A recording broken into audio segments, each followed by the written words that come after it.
क्या आपने कभी पढ़ा है कि हल्दीघाटी के बाद अगले 10 साल में मेवाड़ में क्या हुआ? इतिहास से जो पन्ने हटा दिए गए हैं उन्हें वापस संकलित करना ही होगा, क्योंकि वही हिंदू रेजिस्टेंस और शौर्य के प्रतीक हैं। इतिहास में तो ये भी नहीं पढ़ा गया कि हल्दीघाटी युद्ध में जब महाराणा प्रताप ने कुंवर मानसिंह के हाथी पर जब प्रहार किया तो शाही फौज 5-6 कोस दूर तक भाग गई थी और अकबर के आने की अफवाह से पुनः युद्ध में सम्मिलित हुई है। और वाक़या अबुल फजल की पुस्तक अकबरनामा में दर्ज है।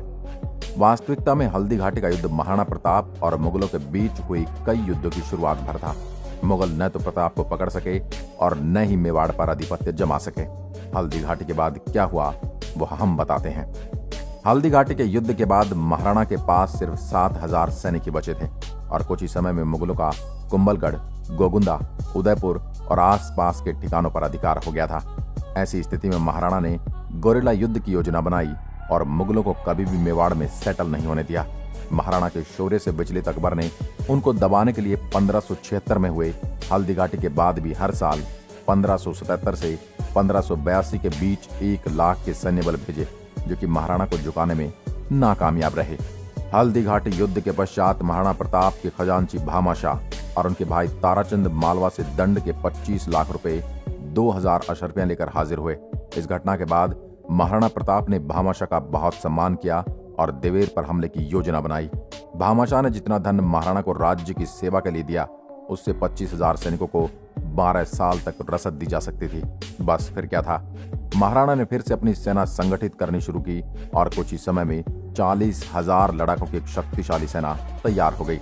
उसके बाद शुरू हुआ हल्दीघाटी युद्ध का दूसरा भाग, जिसको इतिहास से एक षड्यंत्र के तहत या तो हटा दिया गया या एकदम दरकिनार कर दिया गया। इसे बैटल ऑफ दिवेर कहा जाता है।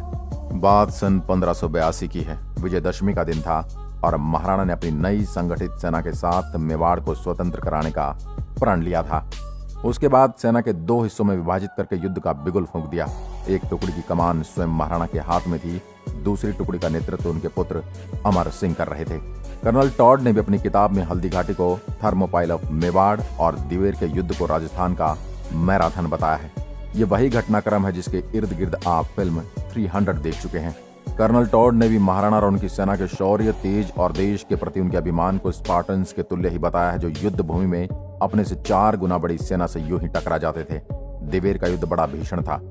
महाराणा प्रताप की सेना ने महाराज कुमार अमर सिंह के नेतृत्व में दिवेर थाने पर हमला किया। हजारों की संख्या में मुगल राजपूती तलवारों, बर्छी भालों और कटारों से बीन दिए गए। युद्ध में महाराज कुमार अमर सिंह ने सुल्तान खान मुगल को बर्छा मारा, जो सुल्तान खान और उसके घोड़े को काटता हुआ निकल गया। उसी युद्ध में एक अन्य राजपूत की तलवार एक हाथी पर लगी और उसका पैर कटकर निकल गया। महाराणा प्रताप ने बहलोल खान मुगल के सर पर वार किया और तलवार से उसे घोड़े समेत काट दिया। शौर्य की ये वानगी इतिहास में कहीं देखने को नहीं मिलेगी। उसके बाद ये कहावत बनी कि मेवाड़ में सवार को एक ही वार में घोड़े समेत काट दिया जाता है। ये घटनाएं मुगलों को भयभीत करने के लिए बहुत थी। बचे कुछ 36,000 मुगल सैनिकों ने महाराणा के सामने आत्मसमर्पण किया। दिवेर के युद्ध में मुगलों का मनोबल इस तरह तोड़ दिया गया कि जिनके परिणाम स्वरूप मुगलों को मेवाड़ में बनाई अपनी सारी 36 थानों ठिकानों को छोड़कर भागना पड़ा। यहाँ तक कि मुगल कुंभलगढ़ का किला एक रातों रात खाली कर भाग गए। दिवेर के युद्ध के बाद प्रताप ने गोगुंदा, कुंभलगढ़, बस्सी, चावड़, जावर, मदारिया, मोही, मांडलगढ़ जैसे महत्वपूर्ण ठिकानों पर कब्जा कर लिया। इसके बाद भी महाराणा और उनकी सेना ने अपने अभियान जारी रखे। सिर्फ चित्तौड़ को छोड़कर मेवाड़ के सारे ठिकाने, दुर्ग वापस स्वतंत्र करा लिए गए। अधिकांश मेवाड़ को पुनः कब्जाने के बाद महाराणा प्रताप ने आदेश निकाला कि अगर कोई एक बिस्वा जमीन भी खेती करके मुसलमानों को टैक्स देगा, उसका सर काट दिया जाएगा। इसके बाद मेवाड़ और आसपास के बचे कुछ शाही ठिकानों पर रसद पूरी सुरक्षा के साथ अजमेर से मंगाई जाती थी। दिवेर का युद्ध न केवल महाराणा प्रताप बल्कि मुगलों के इतिहास में भी बहुत निर्णायक रहा। मुट्ठी भर राजपूतों ने पूरे भारतीय उपमहाद्वीप पर राज करने वाले मुगलों के हृदय में भय भर दिया। दिवेर के युद्ध ने मेवाड़ में अकबर की विजय के सिलसिले पर न सिर्फ विराम लगा दिया, बल्कि मुगलों में ऐसे भय का संचार कर दिया कि अकबर के समय में मेवाड़ पर बड़े आक्रमण लगभग बंद हो गए। इस घटना से क्रोधित अकबर ने हर साल लाखों सैनिकों के सैन्य बल अलग अलग सेनापतियों के नेतृत्व में मेवाड़ भेजने जारी रखे, लेकिन उसे कोई सफलता नहीं मिली। अकबर कुछ 6 महीने मेवाड़ पर चढ़ाई करने के मकसद से मेवाड़ के आसपास डेरा डाले रहा, लेकिन ये महाराणा द्वारा बहलोल खान को उसके घोड़े समेत आधा चीर देने से ही डर गया था और वो सीधे तौर पर कभी मेवाड़ पर चढ़ाई करने नहीं आया। ये इतिहास के वे पन्ने हैं जिनको दरबारी इतिहासकारों ने जानबूझकर पाठ्यक्रम से गायब कर दिया, जिन्हें अब वापस करने का प्रयास किया जा रहा है।